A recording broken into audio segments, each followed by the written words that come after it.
Mendidik pikiran tanpa mendidik hati adalah bukan pendidikan sama sekali.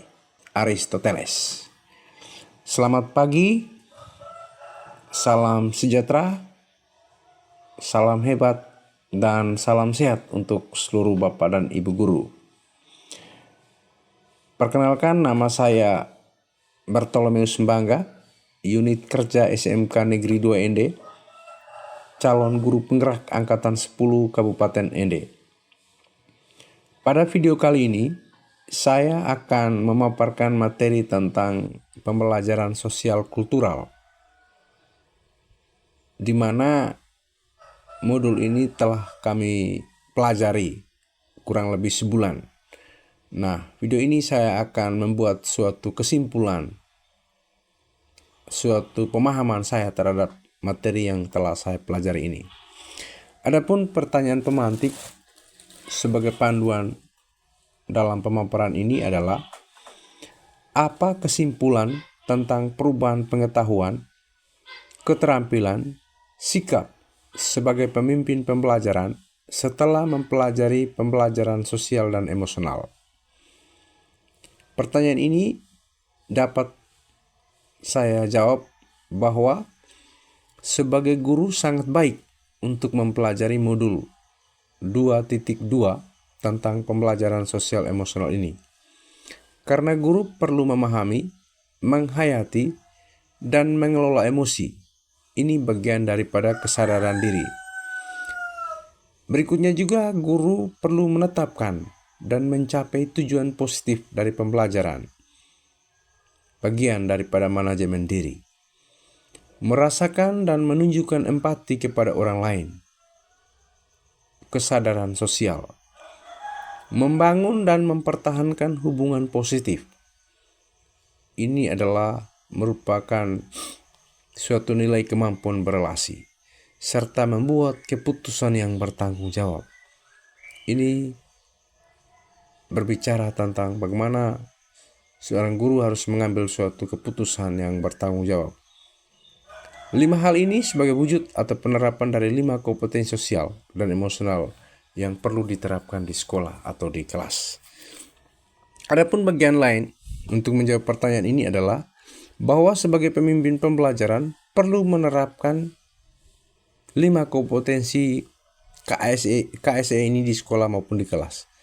Ini fungsinya untuk menumbuhkan semangat berempati, berbudi pekerti yang luhur, peduli akan sesama dan lingkungan, membangun komunikasi yang positif, sehingga murid tercipta akan nilai pengetahuan, keterampilan, dan sikap yang tentunya baik untuk diri mereka sendiri dan orang lain. Pertanyaan kedua, apa kaitan pembelajaran sosial dan emosional yang telah Anda pelajari dengan modul-modul sebelumnya? Jadi setelah saya mempelajari modul ini, ada kaitannya dengan modul-modul sebelumnya. Misalnya, pembelajaran sosial emosional lebih menitik beratkan pada pembentukan karakter. Hal ini berkaitan dengan modul sebelumnya, yaitu tentang filosofi pemikiran Ki Hajar Dewantara tentang kesadaran diri. Yang kedua, pembelajaran sosial dan emosional ini juga perlu diterapkan secara kolaboratif di sekolah. Hal ini sesuai dengan nilai dan peran guru, yakni kolaboratif. Berikutnya, pembelajaran sosial emosional dapat terwujud jika seorang pemimpin pembelajaran memiliki visi. Nah, ini ada di modul 1.3 yang dapat membuat prakarsa perubahan akan budaya positif sehingga mendapatkan murid yang memiliki nilai-nilai kebajikan. Pembelajaran sosial emosional dapat terwujud jika seorang pemimpin pembelajaran menerapkan pembelajaran berdiferensiasi dalam kelas. Hal ini untuk mengetahui kebutuhan belajar anak, sehingga mereka belajar sesuai minat dan bakat yang mereka miliki.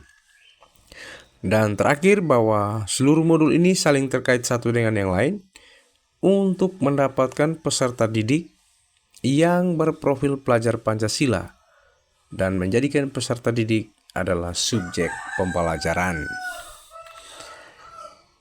Nah, pertanyaan selanjutnya, sebelum mempelajari modul ini saya berpikir bahwa sehingga Setelah mempelajari modul ini ternyata, ini sebelum saya mempelajari modul ini, saya berpikir bahwa proses pembelajaran di kelas hanya berfokus pada pembantuan kognitif dan keterampilan untuk mendapatkan nilai. Sehingga proses pembelajaran lebih pada 2 poin ini. Setelah mempelajari modul ini, ternyata dalam proses pembelajaran harus terintegrasi dengan pembelajaran berdiferensiasi dan memasukkan pembelajaran sosial emosional di dalamnya.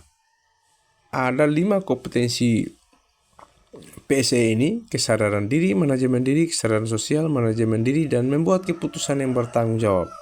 Dalam RPP kita atau modul ajar kita, ini untuk mempersiapkan psikis anak agar tujuan pembelajaran dapat tercapai di dalamnya. Berkaitan dengan kebutuhan belajar dan lingkungan yang aman dan nyaman untuk memfasilitasi seluruh individu di sekolah agar dapat meningkatkan kompetensi akademik maupun kesejahteraan psikologis, well-being. 3 hal mendasar yang penting yang saya pelajari adalah: yang pertama, saya akan menerapkan 5 kompetensi sosial dan emosional dalam proses pembelajaran, yakni kesadaran diri, manajemen diri, kesadaran sosial, manajemen diri, dan membuat keputusan yang bertanggung jawab. Yang kedua, saya akan menerapkan teknik kesadaran penuh, mindfulness, dengan menggunakan teknik stop. Yang ketiga, saya akan juga menerapkan 4 indikator PSE dalam proses pembelajaran, yakni pengajaran eksplisit, integrasi dalam praktek mengajar guru dan kurikulum akademik, menciptakan iklim kelas dan budaya sekolah, serta penguatan KSE di pendidik. Berkaitan dengan nomor 2, perubahan yang akan saya terapkan di kelas dan sekolah. Yang pertama, bagi murid-murid, saya akan memberikan pengajaran eksplisit dalam kegiatan ekstrakurikuler dan kokurikuler. Yang kedua, saya akan melakukan integrasi dalam praktik mengajar guru dalam kurikulum akademik, seperti melakukan pembukaan hangat, kegiatan inti yang melibatkan murid untuk aktif atau konsentrasi penuh. Dan saya akan melakukan penutupan kegiatan pelajaran yang optimistik. Yang terakhir, saya akan menciptakan iklim kelas dan budaya sekolah yang nyaman, aman melalui praktek guru dan gaya interaksi saya dengan murid, dengan terlebih dahulu membuat suatu kesepakatan kelas secara bersama-sama. Lalu bagi rekan sejawat juga tenaga kependidikan, dengan melalui penguatan KSE pendidikan dan pendidikan di sekolah, dengan saya menjadikan teladan bagi guru dan tenaga pendidikan di sekolah. Saya juga akan belajar dengan berbagai praktik baik dan berkolaborasi dengan membuat komunitas belajar di sekolah, serta menerapkan KSE pada setiap rapat guru.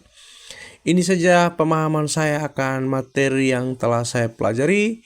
Akhir kata saya mengucapkan terima kasih.